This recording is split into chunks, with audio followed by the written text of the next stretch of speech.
Halo anak-anak, hari ini kita akan belajar mengenai satu materi yang baru, yaitu fungsi inverse. Nah, tapi ini berhubungan dengan yang sebelum-sebelumnya, masih tentang fungsi. Well, kita mau tahu dulu nih, apa sih definisi dari fungsi inverse? Nah, kalau berbicara tentang inverse, coba apa yang ada dalam pikiran kamu? Pasti ini bukan istilah yang asing kan ya? Inverse itu apa ya? Oke, nah sederhananya inverse itu bisa dikatakan sebagai, yaitu adalah sebuah kebalikan gitu ya, sebuah kebalikan. Contohnya misalnya dalam operasi penjumlahan ya, operasi bilangan bulat contohnya. Nah kalau dibilang, oh inverse dari 2 kalau misalnya dalam penjumlahan berarti apa? Ya inverse-nya berarti adalah, yap benar sekali, dia adalah minus 2. Nah kalau misalnya dalam operasi perkalian, inverse dari 2 berapa? Kalau misalnya dalam operasi perkalian, inverse dari 2 adalah ya 1/2. Nah, kira-kira seperti itu. Jadi inverse itu adalah kebalikan gitu.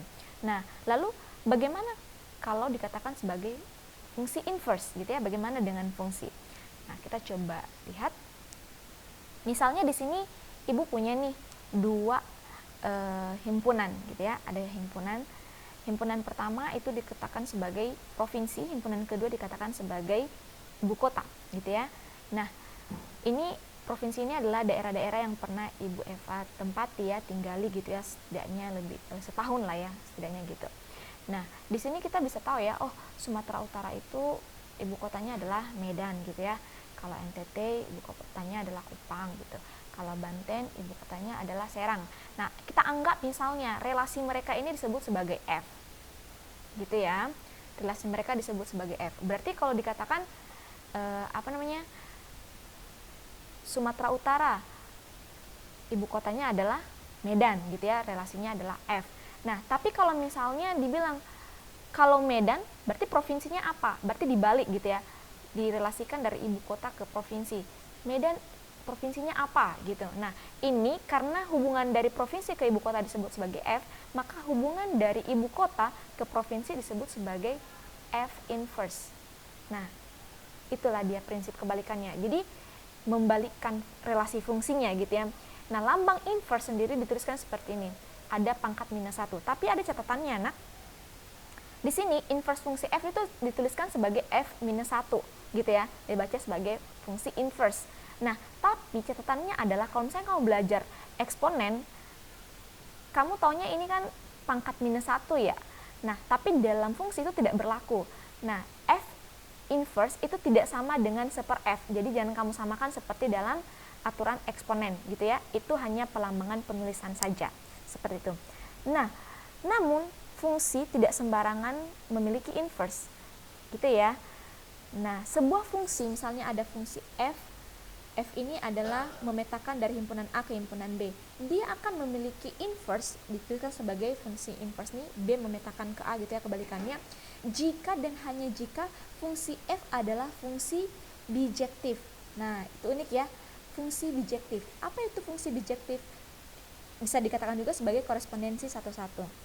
Sederhananya, Ibu nggak akan jelaskan banyak gitu ya. Sederhananya fungsi bijektif itu gini, semua anggota himpunan itu punya pasangan. Itu dulu yang jelas ya. Misalnya himpunan A, himpunan B itu dia punya pasangan. Itu pertama. Lalu yang kedua, selain dia punya pasangan, setiap anggotanya itu berpasangan tepat satu. Gitu ya. Contohnya seperti ini. Misalnya si Sumut pasangannya cuma Medan.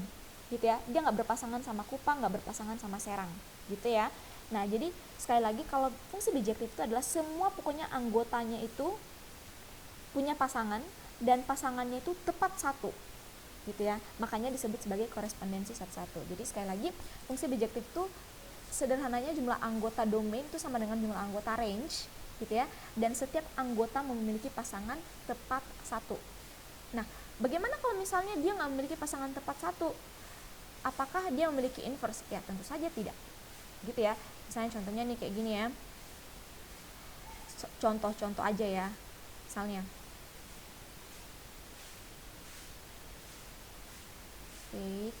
Oke. Contohnya si Sumut kita pasangkan dengan Medan, si NTT kita pasangkan dengan Medan gitu ya. Apakah F ini disebut sebagai fungsi? Oh iya, tentu saja disebut sebagai fungsi karena fungsi kan dia memiliki pasangan satu-satu gitu ya. Sumut satu pasangannya, NTT satu pasangannya. Tapi ketika dibalik dari Medan ke sumut Medan ke NTT, apakah itu disebut sebagai fungsi? Oh tidak, itu bukan fungsi lagi. Karena kenapa? Karena dia sudah punya dua pasangan. Itu tidak sesuai dengan aturan atau definisi daripada fungsi. Makanya syarat untuk sebuah fungsi memiliki inverse itu adalah dia hanya boleh punya pasangan satu-satu gitu ya. Sumut Medan, Medannya ke sumut juga gitu ya. Ada unsur kesetiaan di dalamnya. Nah gitu ya. Kalau dalam relasi itu kita harus setia gitu ya. Oke, nah tadi ketika F, coba perhatikan ya, ketika F yang menjadi domain itu adalah provinsi, benar ya? Nih, ketika fungsinya adalah fungsi F yang menjadi domain adalah provinsi. Ini disebut sebagai domain.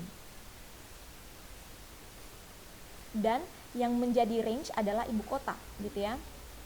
Ini adalah range. Nah, tapi ketika dikatakan sebagai fungsi inverse maka kebalik.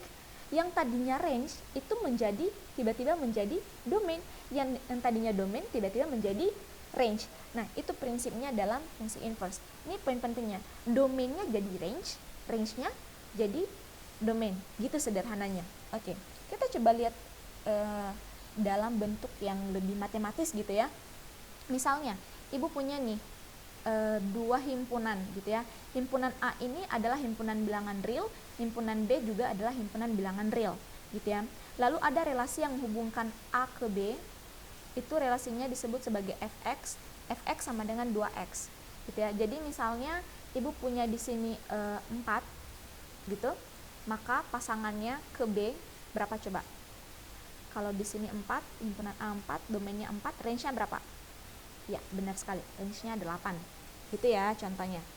Nah, pertanyaannya adalah kalau misalnya yang di sini yang diketahui adalah range-nya 20. Karena tadi ini himpunan bilangan real ya. Range-nya adalah 20. Berapakah domainnya? Nah, gitu ya.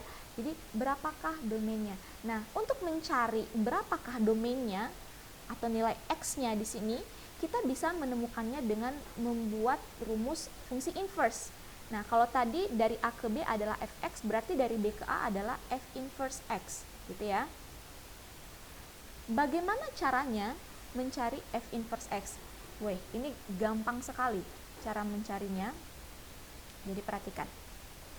Tadi fx sama dengan 2x. Benar ya? Fx itu dia adalah range, benar ya? Berarti y itu sama dengan 2x. Dalam posisi inverse kita mencari x, benar ya? Kalau tadi fungsi biasanya, relasi biasanya kan kita mencari y berapa gitu ya, 2x. Kalau inverse berarti kita cari x-nya. Berarti x sama dengan berapa gitu ya? Berarti ini kita usahakan angka 2 yang ada di sini hilang gitu ya, supaya tersisa x. Bagaimana caranya? Ayo gimana caranya? Ya, benar. Kedua ruas itu kita bagi dengan 2 gitu ya. Kedua ruas dibagi 2. Makanya ini akan menjadi setengah y sama dengan x. Kenapa? Karena tadi ini bagi 2 sudah dibagi 2. Berarti ibu tulis ya seperti ini. Ini cuma membalik saja, tidak berubah tandanya. X sama dengan setengah y. Well, nah dengan begitu kita udah tahu kan fungsi inverse-nya adalah setengah y. Nah, kita mau buat fungsi ini menjadi variabel x gitu ya, maka kita tulis begini, f inverse dengan fungsinya dalam variabel x. Karena tadi yang dicari adalah nilai x ya, lalu ini variabelnya y, tapi kita minta dia variabel ini kita ubah menjadi variabel x, maka ini menjadi setengah x. Dengan posisi x di sini adalah range pada fx, gitu ya. Sekali lagi ya, x di sini adalah range pada fx. Ini kan range pada fx ya. Nah, jadi x di sini adalah range pada fx gitu ya. Oke. Nah, kalau begitu tadi yang diketahui adalah range-nya atau x di inverse itu adalah 20. Maka f inverse 20 itu sama dengan setengah dari 20. Setengah dari 20 berapa? Ya 10. Nah, berarti kalau misalnya tadi range-nya 20, berapa domainnya di sini gitu ya? Berapa domainnya? Ya domainnya adalah 10. Oke, gampang kan? Ini gampang banget. Nah, coba kita lihat. Sip. Tadi prinsipnya adalah domain jadi range dan range jadi domain. Jangan lupakan itu ya. Nah, sekarang kita masuk pada aplikasi fungsi inverse. Ini sebenarnya soalnya ada dalam buku kamu. Coba perhatikan. Seorang pedagang kain memperoleh keuntungan dari hasil penjualan setiap X potong kain sebesar Fx rupiah. Semoga kamu paham ya maksud dari kalimat pertama ini. Jadi seorang pedagang itu dia ngejual nih kain sebanyak X gitu, antara 10, 11 berapa gitu, sebanyak X.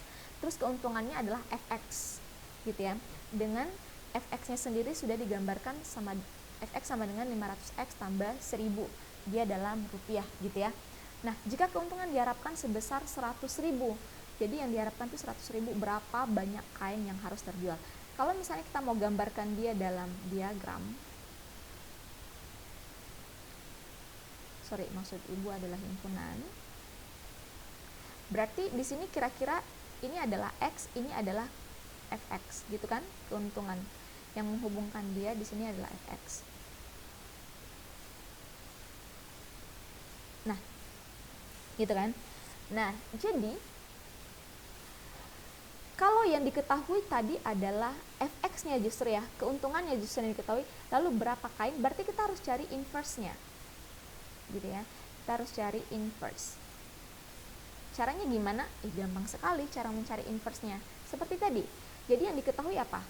Fx itu sama dengan 500X tambah 1000. Gitu kan? Nah, lalu berarti ini kan Fx sama dengan Y ya, range kan, 500X tambah 1000. Yang ditanyakan X, benar ya? X-nya berapa gitu kan? Ya udah, berarti ini kedua ruas kita kurangkan dengan 1000. Ini menjadi tulis di sini ya. Y dikurang 1000 itu sama dengan 500X. Sudah? Lalu kedua ruas kita bagi 500 gitu ya. Berarti Y kurang 1000 kita bagi dengan 500 itu sama dengan X gitu ya. Nah, atau bisa ditulis F inverse X itu sama dengan, ini kita ubah menjadi X gitu. Kenapa kita ubah? Karena tadi ini kan range untuk Fx ya, dan range ini menjadi domain untuk F inverse. Maka ini X kurang 1000 per 500. Well, nah dengan begitu kita udah tahu nih rumusannya. Berarti tadi yang ditanya adalah si keuntungannya itu keuntungannya itu 100.000. Berarti X untuk inverse ini adalah 100.000. Berarti F inverse 100.000 itu sama dengan 100.000 dikurang dengan 1000 per 500 ya. Oke. 100.000 kurang 1000 berapa? 99.000 gitu ya. F inverse 100.000 sama dengan 99.000 dibagi dengan 500. Kedua nolnya habis. 990 bagi dengan 5, hasilnya adalah 198. Berarti untuk mendapatkan keuntungan 100.000 dia harus menjual 198 potong kain. Ini adalah nilai X-nya yang tadi. Nah, kira-kira gimana? Bisa dipahami? Gampang sekali kan? Oke. Sampai situ aja dulu untuk pembelajaran hari ini. Kamu silakan nanti coba cek lagi video berikutnya. Semangat!